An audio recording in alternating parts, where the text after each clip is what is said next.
Hello everyone, we're here in Mount Shasta, California, and we just wanted to see these beautiful views.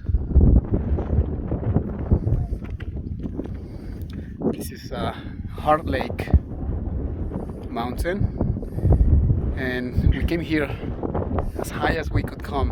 This is like maybe not the highest you can go, but as high as we were able to make it.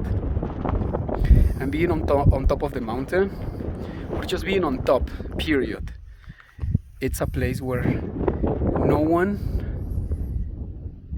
goes. Not everyone is willing to go, and not because they can't make it, not because not everyone has the tools to do it, but simply because not everyone is willing to go through it. Because it takes energy, it takes time, it takes effort, it takes commitment, and sometimes there are these things that seem like obstacles, and those obstacles are just an illusion.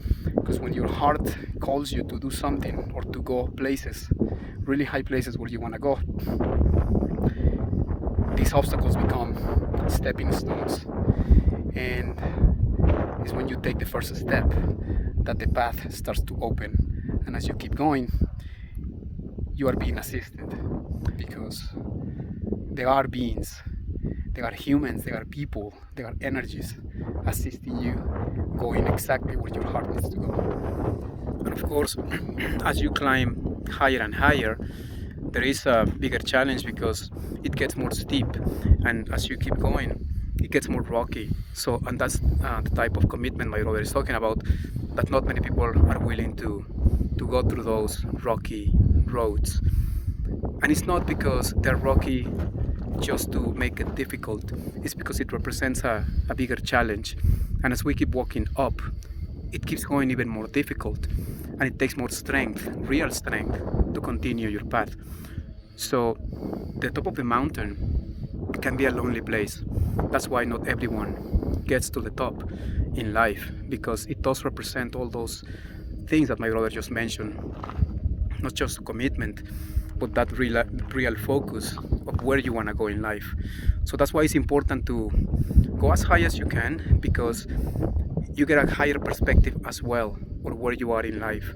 And I promise you, once you get to the top, it's not a place also where you want to stay all the time, because like I said, it can be a lonely place, but it's a place to recharge, it's a place to self-realize, for self-realization, and it lets you know where you are in life. And eventually you have to come down and join everyone, but that doesn't mean you can come back to the top and continue just enjoying of this purest air that life has to offer, and just breathe and go within even deeper, because that's what these places are for. There's an energy that surrounds this whole area that invites you to really reflect where you are in your life and where you want to be. And as we are here, we want to just show you down below. You cannot really see it, but there is a lot of people down there, and it's also a beautiful place, because being on top is a state of mind as well. Because you can go as high on top of a mountain, of a place, but if your state of consciousness is low, then you are somewhere, you're kind of lost, just flying around. So there has to be a combination of the effort, the will, and the commitment, a state of mind, but also a high level of consciousness, because everything must align. You cannot just be physically on top and mentally or consciously low.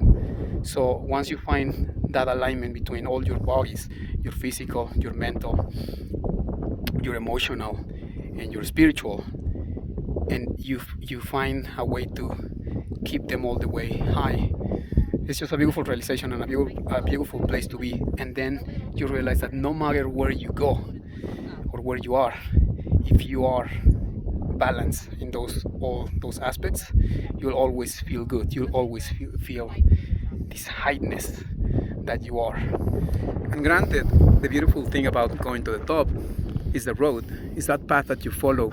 And here in the mountain, no matter what direction, there's many paths that you can take to get to the top, and it's up to you which one you follow. Some of them are easier paths,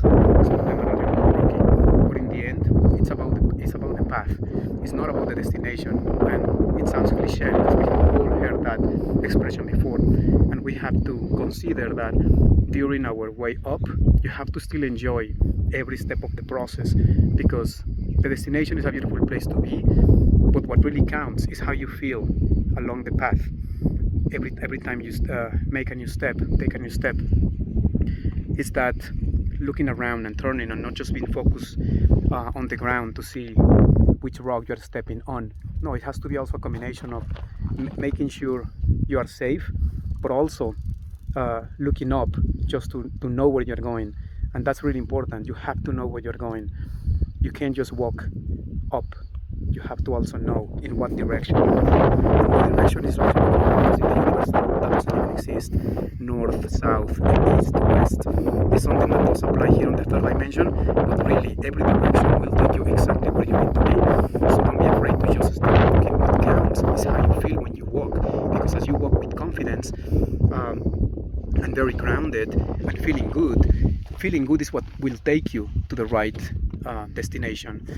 So I'm not saying don't worry about where you're going, but do pay more attention how you're feeling during that process, during that walk. That's today's video about the path, about the walk, about the destination, about being on top. And if in any way this is a video you enjoyed, please, we would love to hear your comments. If you agree, if you don't agree, because we all have different perspectives, and your perspective is valid to us as well. So please do comment, and thank you so much for listening. Subscribe to our channel. Thank you so much. Namaste. Namaste.